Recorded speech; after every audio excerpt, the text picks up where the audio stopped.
Welcome, lovely listeners, to SoulStirred, stories of growth and the human experience. I'm Emily Garcia. And I'm Kasey Clark. We will be your guides on this journey. We are so glad you are here. Each week, we'll come together, sometimes with other incredible thinkers, creators, and adventurers, to generously share stories of self-discovery, recovery, triumph, and what it means to live a life on purpose. No matter where you are in your own journey, connection is here for you at SoulStirred. Settle in, take a deep breath in, and let's inspire each other.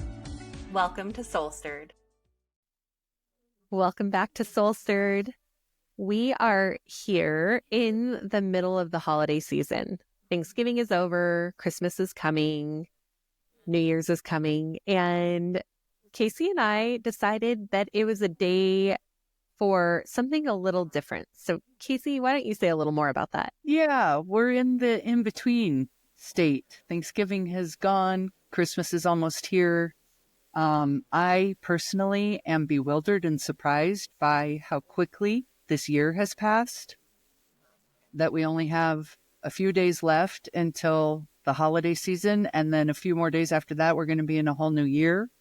And yet the days somehow feel like they have gone by very slowly, but the year has flown, and we're longing to be inspired. And so when we want to be inspired, we turn towards play, and we open our card decks. So we're here today to play a little game of questions with you and each other. Are you ready? I'm ready. Okay, here comes question number 1. What to you is more important, justice or forgiveness? I lean more toward forgiveness. However, there's something really good about seeing justice. It's kind of like if someone has wronged you, you want to see them get what they're supposed to receive. But it's kind of like revenge doesn't make any sense. It doesn't actually feel as good if you get revenge. So what ends up happening is people can wrong you, and then you just have to have faith that the universe or God Or karma is going to make sure whatever needs to happen to them, like karma is going to happen. Mm-hmm. And then forgiveness, on the other hand, even though I lean more toward it, it can feel so hard to forgive. Mm-hmm. And so it's sort of like, I think with justice and forgiveness, there's something kind of in the middle where I'm like, for me to be okay, to forgive in my own way, not to forgive the other person, but like I need to let go of it in that way. Yeah. Well, forgiveness sets you free. Yeah. Mm-hmm. Revenge feels to me like it's an action that comes from the emotion of anger, and appropriately so, at having been harmed in the example you're giving, right? And so then it's like revenge or justice even can sort of breed that feeling of like drinking poison and expecting someone else to die. Yeah. So forgiveness, Exactly. if you can find a way to embrace it and get over the hard, it makes you freer.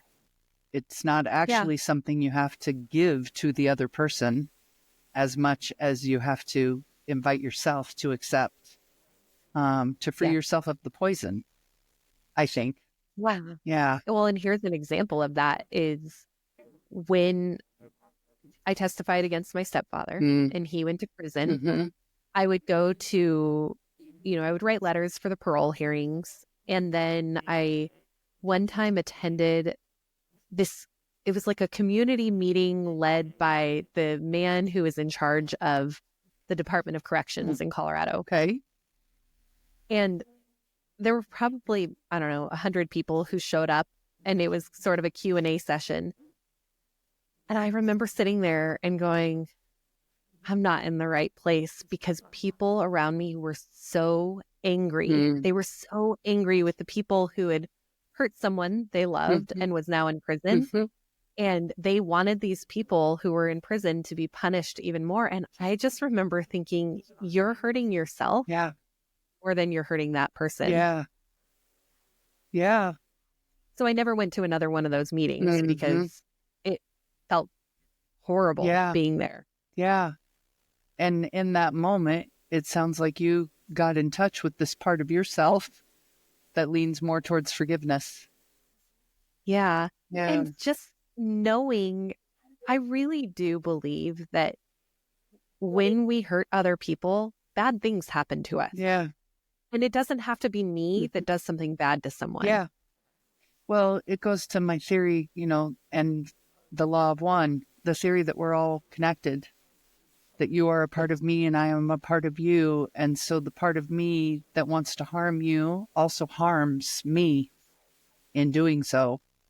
And I just don't, wasn't it Gandhi? An eye for an eye, and pretty soon we'll all be blind. Yeah. Like, how can more harm help restore or resurrect what's been harmed? Is my theory around this.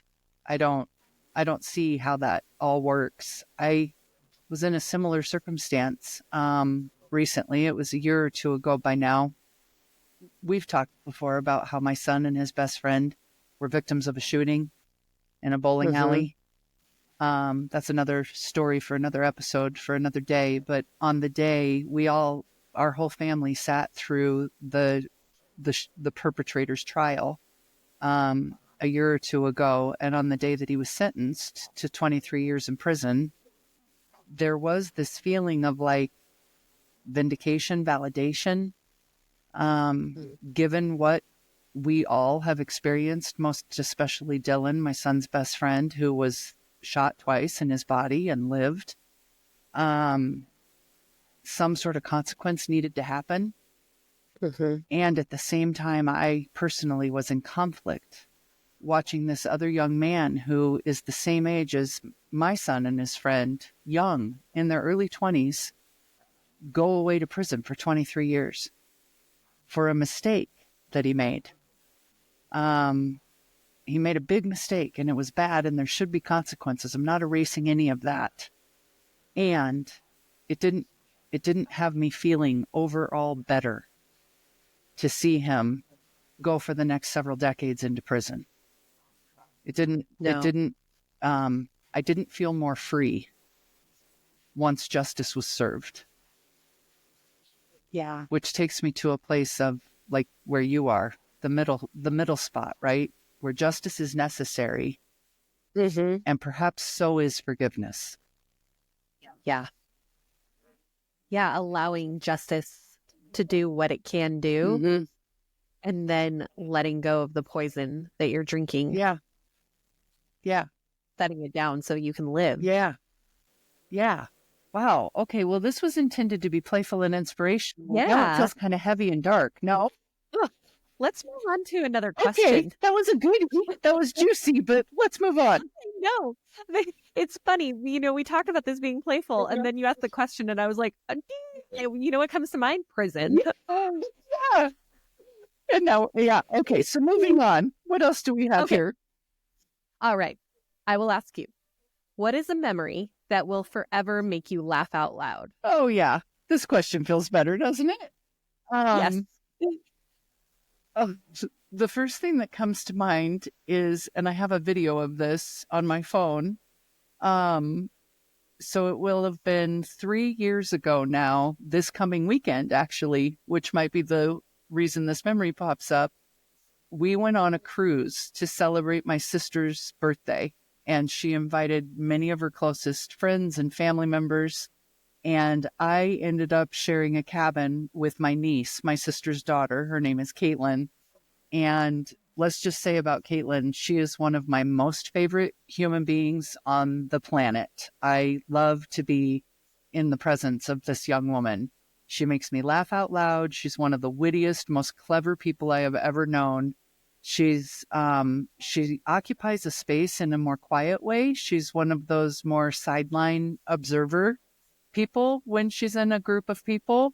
But if you're next to her or you're present enough to really be paying attention to her, she lets out these little quips where she has observed every interaction and dynamic about the people in the space and then adds a little layer of humor on top of it that just busts my gut. I love this girl. So we were sharing a cabin on this cruise together for my sister.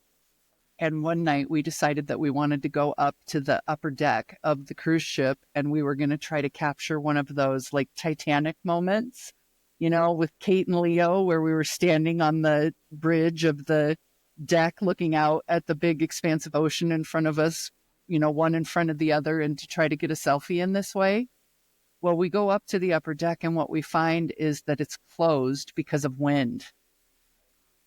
And so this doesn't occur to us immediately. We decide to, you know, stay with our mission and get it all the way accomplished. And so we bust through the door, like push against the wind to get up and out the door onto the upper deck of this boat, thinking that we're still going to get a selfie of us doing this Leo and Kate little moment on the edge of the ship.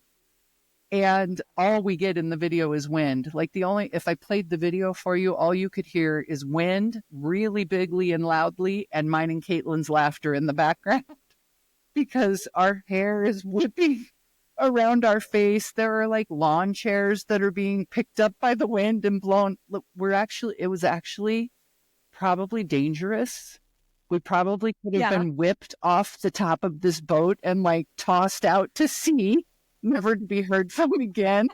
We weren't. What happened to Kasey and Caitlin? Yeah. Thankfully, we made it back through the door and back down safely onto the ship and with our family. And, you know, I'm still here to talk about it 3 years later. But this video literally makes me like pee a little bit in my pants when I watch it because of the raucous laughter that you can hear behind the sounds of these gusts of wind. And we never did capture our Kate and Leo moment. Not really, but we got to laugh so hard. And it's the kind of humor with her that like literally your face hurts when you're done because the muscles are strained. Yeah, that's what comes to mind. That is so funny. Yeah. Mine doesn't actually compare, but the story that I had was when I was co-hosting wellness retreats in Panama, and my co-host and I, you know, we said goodbye to all the participants and took an Uber to go to the Panama Canal. And the Uber driver didn't like us and grunted at us the entire time. And it was kind of a scary ride. And then he dropped us off, and the Panama Canal was closed. But we were like, we just want to get away from the scary Uber driver. And so we start walking around like, well, maybe we'll be able to see something. And there was a ship, a huge like Navy ship going by with I don't know, from an Asian country. Okay. A bunch of men in Navy uniforms, and they see us, and clearly they hadn't seen women in a very long time. And they all like start waving to us, and we like wave back, and then they're like dancing. They were like dancing for us, and we just stood there and waved like, but it was the funniest moment. And then we got kicked out by a security guard. So these are like the moments in life when something goes wrong, but it ends up being so much funnier. Yeah, that's so perfect. Your Panama Canal adventure. I love that. I love it. Yeah. Okay, are you ready for another one? That's a goodie. If you could wake up tomorrow morning having gained any one quality, what would it be? Well, initially, I want to like have the quality of the person who is like remembers people and remember like things about them, like charisma. The quality of charisma. And then I wonder, is that going to help me in life? Maybe it will. I don't know. Or maybe I want to know a language. Be really good at speaking another language. That's good. That's good. Because I would say you are already a charismatic person. I would love to be really good at it. What would be? Like my sister, Lottie, is like that. Lottie will get on an airplane. She sees people. Every single place we go, she sees someone she knows. And she not only recognizes them, but she'll be like, "Hi, Kasey. Yeah. How are you?" Yeah. And she'll be like, "How's Duncan?" Like she remembers names and things that are happening in your family. It's amazing. I think this is an older sister thing because my sister's like this too. Seriously. One year we sent my sister, so one person in our family always goes to church early for Christmas Eve to like save the row full of seats for all of us to be able to sit together when we all arrive. One year we sent that person to be my sister, And she ended up like sitting next to a stranger, another woman who was doing the same thing in another row full of people, saving the seats for her people to come. That woman still knows my sister. And my sister could tell you her name, her date of birth, the names of her kids. Like, my sister became friends with the woman that was saving the row of seats while my sister was saving the row of seats. This sounds about right. Yeah. That would be Lottie. I think it's an older sister thing. Probably her and Lottie together. Exactly. Exactly. You could say to Pam, like, what was your boyfriend in 4th grade? What was his birthday? And she would be like, April 22nd. And I still Lottie send him a card every year. I know. I feel so much envy for this too, because I, on the other hand, am the person who I will buy all the cards with all of the intention in the world of like sending a card for people's birthdays or anniversaries or whatever I need to thank them for. I have a whole drawer full of unsent cards in this room that I'm sitting in, purchased with total loving intention, but I don't have the execution that she has to get that done and actually remember it needs to happen and land the impact of it all. Well, that's where I'll meet the lady saving the row of seats near me, and she'll tell me her name, and I'll go, what was her name? Exactly. Within 30 seconds. Exactly. I have no idea. Yeah, exactly. And I mean, I don't know. What do you think it is that gets in your way? Like in between you and Lottie, assuming you're both perfectly wonderful and right in who you are, what is the distance between the one who gets it done and the one who doesn't? Maybe some of it is innate. I think some, is just like, that's kind of who you are. And practice. The more you practice doing that, the better you get at it. Yeah. So and then I don't know. Do you know? I would attribute it to you and me having ADHD. Yeah, probably. I don't know. My brain was on to another thought already. Exactly. I feel the same amount of love for all of my people as she does. And I think about them and want to celebrate that they're alive in the world all of the days of the year, not just on one specific day. I think we should all send each other cards and like write I love you on your Facebook every single day, not just on birthdays. It feels like it would be a more open and spacious and wonderful world to live in if we did that, to me. It's true. I agree. Yeah. I know. Yeah. Okay. All right. That was good. I'm going to ask you another question. And I affirm you are charismatic. So maybe it's wake up tomorrow morning fluent in another language. Thank you. I used to be pretty good at Spanish, but if I could wake up and be totally fluent. I know. Wouldn't that be awesome? So cool. Mm-hmm. Yeah. Yeah. Oh, it'd be amazing. I took Spanish for 5 years in school, 8th grade and all the way through high school. And we had a foreign exchange student from Spain that lived in my house my sophomore year of high school. She's mi hermana español, my Spanish sister, Sophia, whom I adore. And one time I tried to speak my Spanish language with my Spanish sister, and she laughed at me, like rolled off the couch in humor at my attempt. And the reason was actually not personal. It was because I was using Mexico Spanish, and she was from Spain, and the Spanishes are different. And so in class, we had been taught, like, if you didn't hear what the person just said, what you say is mande, right? Yeah. And so I used that with her. Well, in Spain, that term is like a fat old farmer in overalls. She's like, who are you calling Monday? And so that's what made her laugh, is that I was actually, to her, I was speaking like a big fat old farmer wearing overalls with like straw hanging out of my teeth. That's what she thought was so funny. But the point to all of this is, haven't spoken a lick of the language since. Oh. Yeah, which is unfortunate. I can sort of understand if you're speaking it with somebody and I'm in the room, I can sort of get the gist of the conversation that's happening. But yeah. I'm too hesitant to want to put my own foreign voice back into the mix, I think, because of the raucous laughter. It is intimidating. It is. And you feel super vulnerable. I mean, it does make you appreciate people who come here and have to speak English to get by. Language is such a privileged thing. What is your proudest accomplishment? This is an interesting one. I want to, if it's okay, I what comes to mind is like a proud day in my life. I don't know that I would call what I'm about to talk about an accomplishment necessarily, but it was like my proudest life moment.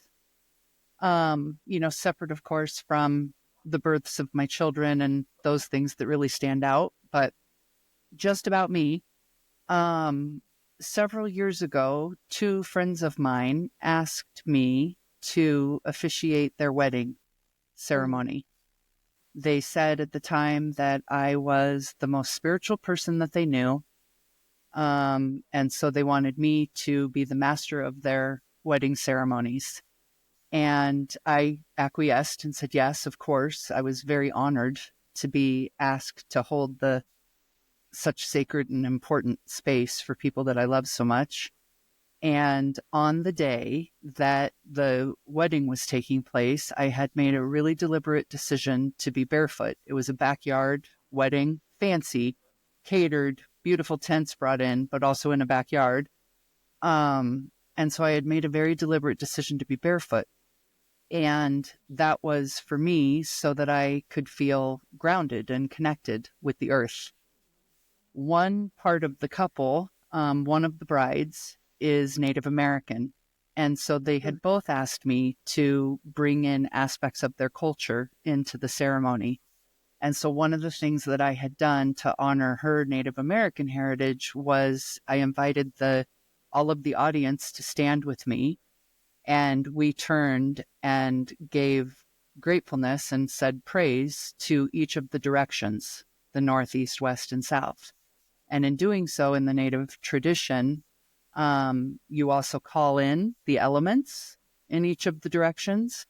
And so I'm barefoot. It's the middle of their wedding ceremony. I have the whole audience rise with me. We turn to the south and we say that we're grateful to the south, and we call in the wind. And I swear to you, the wind blew, but only for a moment.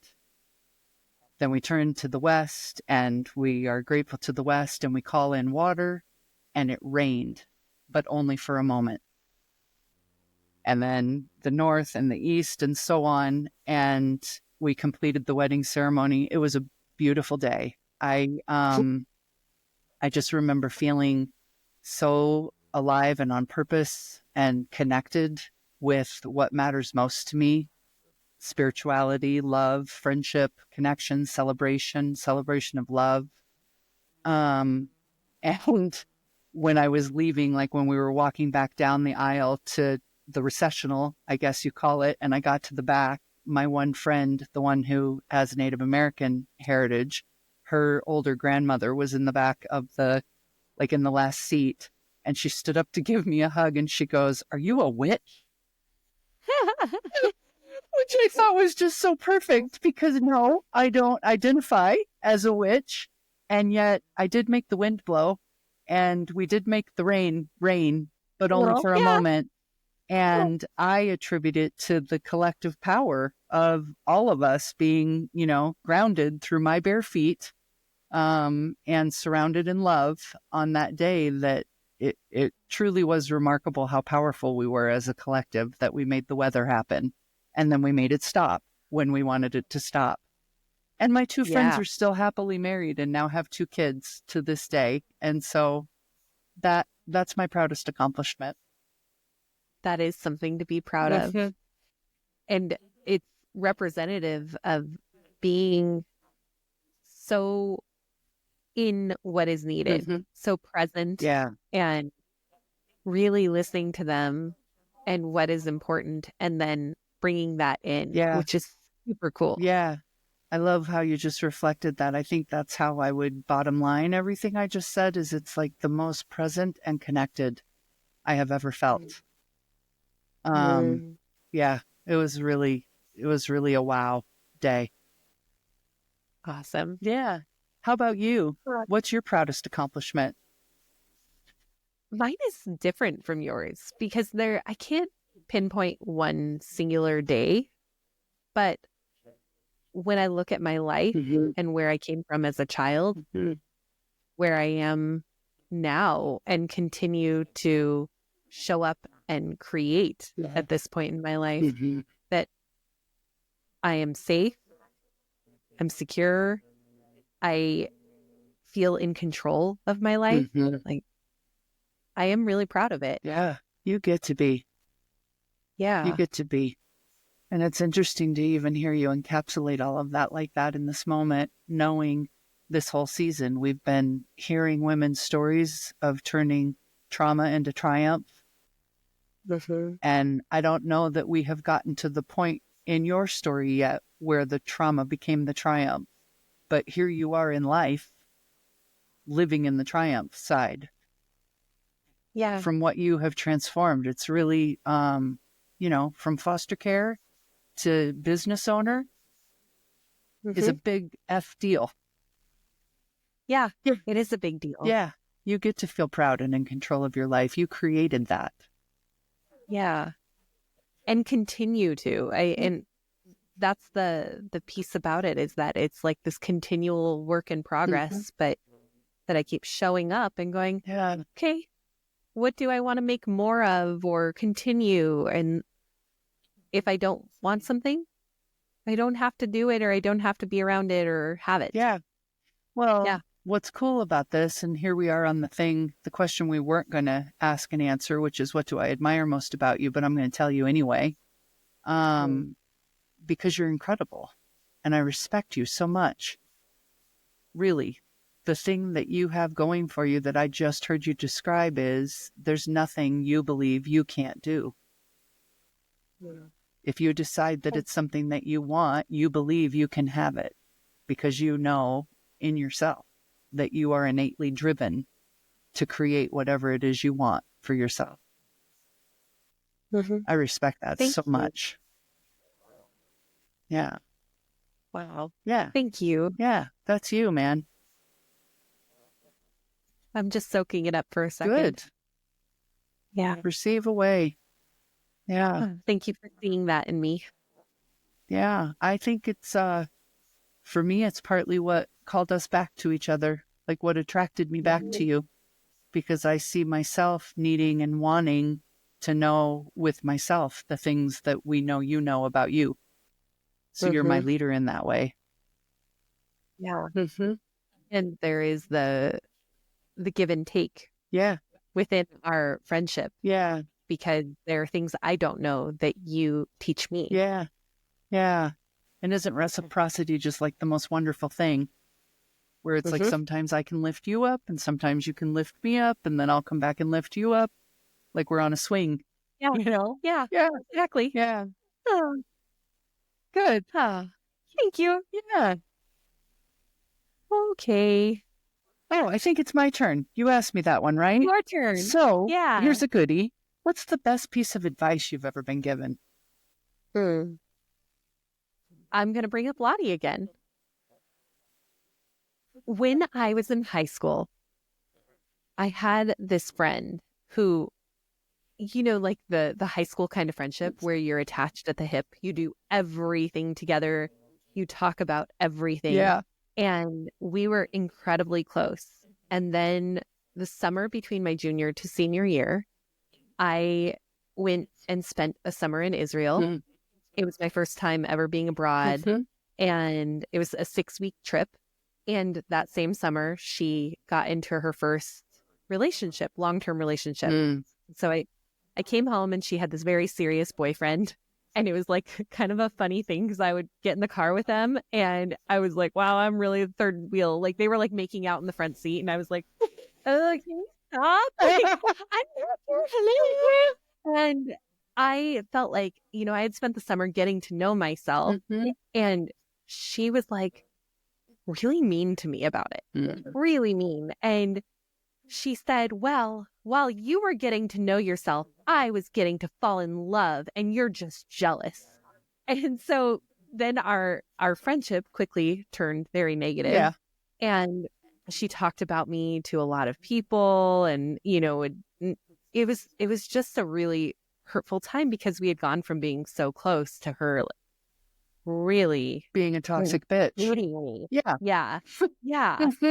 And I was living with Lottie and I would come home and I would vent and I would cry about it. And Lottie said, and I'm sure you've heard me say this because I repeat it all the time, She said, put your shoulders back, keep your head high, and you keep being you. You know who you are, and the truth always comes out in the long run.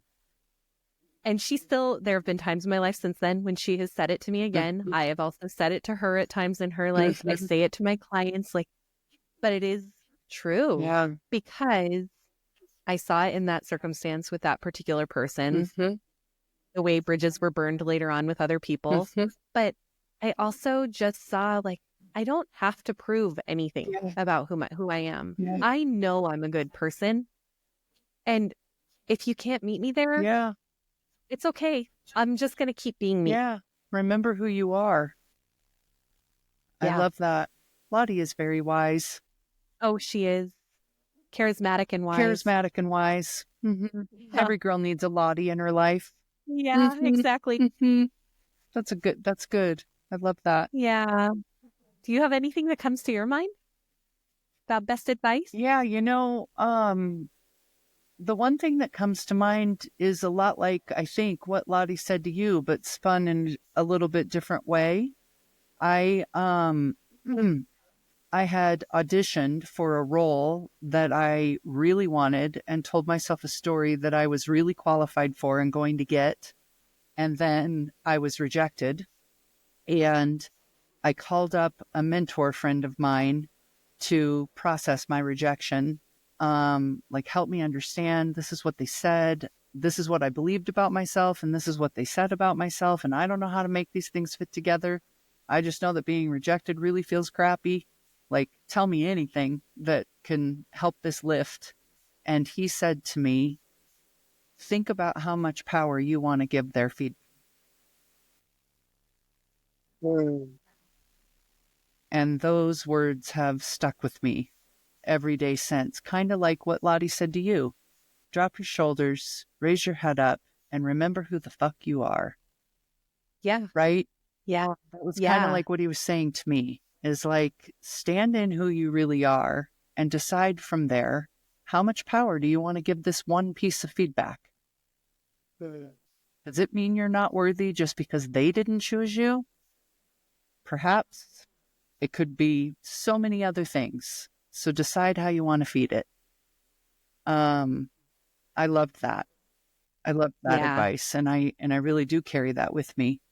And then a shorter story, but also good advice just to share in this context, was one time I was in a job that I really was not very satisfied with how things were going in the organizational environment. And I was in a pretty powerless position to have much influence at all over changing those circumstances. And so I had complained just about every day over the course of probably a week or two to a good friend of mine at work. And finally one day she said to me, I've heard everything that you have to say. And as I see it, I think you have 3 choices. And I'm like, well, what are they? Lay them on me. And she goes, you can either do something about it, shut up, or quit. Which is true in life. True in life. Either make it different, decide to be quiet about it, or leave. You're not a tree. Yeah. You can replant yourself anywhere, anytime, right? And her words have stuck with me too, because again, when we can, as humans sometimes do, get a little stuck in complaint mode of I don't love my life, know that you have choices. Yeah. And if you are in the mode of complaining just for the sake of complaining, you're just spinning your wheels. Exactly. So I thought that was really wisdom too. And I've carried her words and her voice with me as well. Do something about it, shut up or go. Or quit. Right. Yeah. But staying in the same situation and being negative and then spreading your negativity like a contagion is good for no one, including you. Oh, yeah. Yeah. So wise words. And I like the honest wisdom. Yeah, me too. Yeah. I really, there have been only a handful of people in my life that I count as having this quality I'm about to say, but how I call it is who've loved me enough to tell me the truth. Even when the truth might be a hard thing to hear. To me, that really feels like love. I love when people are just radically honest, that kind of transparency just makes it so easy to know what you're with and how to be who you really are. There's no games and no guessing. So more people, I want to call forth more of that in my life. Yeah. Yeah. That's good. Okay, are you ready? I'm ready. All right. If you could gift all humans one thing, what would it be? Wow, I love this question. And I'm just going to have to say the only answer that's coming to mind right now and not overthink it, but it's the feeling of unconditional love. It makes me want to say right now to all of humanity, it's like this. What would you do next if you believed that there's nothing wrong with you and you're totally lovable?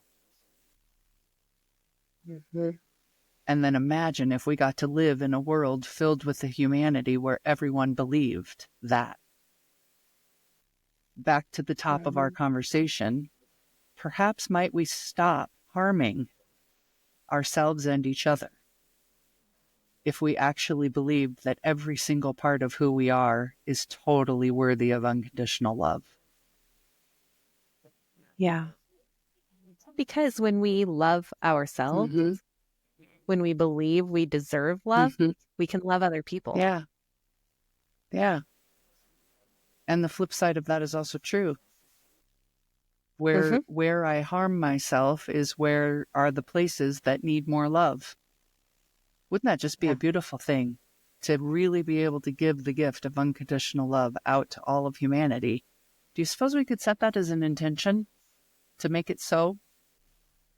Yes. Because, what's to stop us from actually giving that gift to all of humanity? Maybe we already do a little bit in our own little way.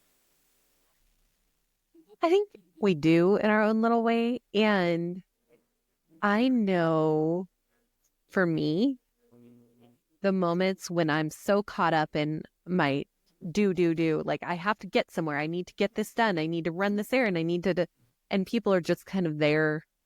They're in my periphery or they're in my way. Yeah. If I slow down and can go, it's a human being in front of me. Yeah. I feel totally different. Yeah.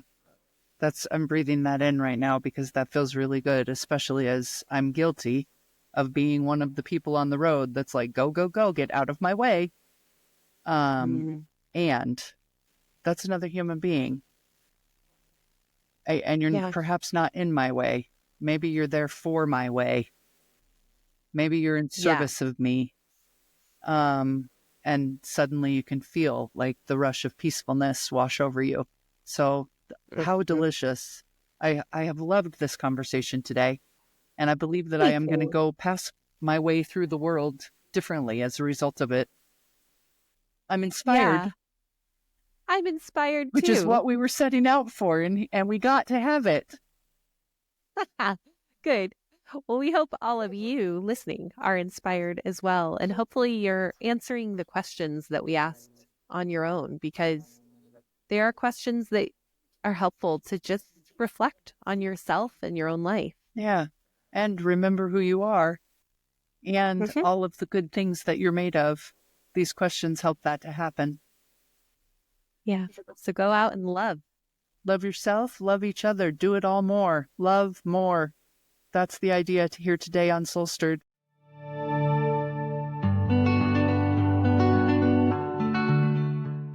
SoulStirred listeners, thank you so much for joining us today as we bring you stories of growth in the human experience. We appreciate you, and we have a request for you. If you will, take 30 seconds to do these 3 things for us. 1, follow or subscribe to SoulStirred Podcast. This makes sure you never miss an episode and helps us to make sure you never miss an episode. Head over to your preferred platform, click the SoulStirred Podcast show page, and click the plus sign or the follow button. 2nd, we'd love it if you could give us a 5-star rating while you're there. Finally, choose your favorite episode and share it with a friend. We are so grateful to all of our listeners for your continued support helping SoulStirred grow and ultimately inspire others through authentic connection. Don't hesitate to reach out with ideas, stories, or questions. We are always eager to hear from you. Our email and social links are found in every episode's show notes. Until next time, keep stirring your soul and embracing your journey. Take good care of yourselves and of each other. Bye-bye.